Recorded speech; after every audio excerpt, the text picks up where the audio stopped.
नमस्कार. महिला मंडळ सेलूच्या वतीने गोकुळाष्टमीच्या निमित्त महिलांसाठी आयोजित गवळण स्पर्धेमध्ये महिलांनी उत्स्फूर्त प्रतिसाद नोंदवत अतिशय सुंदर गवळणी सादर केल्या. या स्पर्धेमध्ये प्रथम क्रमांक प्राप्त मनीषा पांडे आणि त्यांच्या संघाचं सादरीकरण आज आपण या ठिकाणी पाहूयात. सर्वप्रथम मनीषा पांडे आणि त्यांच्या संघाचं खूप खूप अभिनंदन.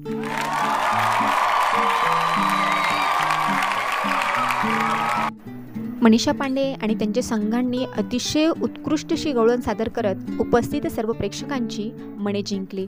मनीषाताई, आपले आणि आपल्या संघाचे खूप खूप अभिनंदन. पाहूयात आपला सुंदर असा कलाविष्कार.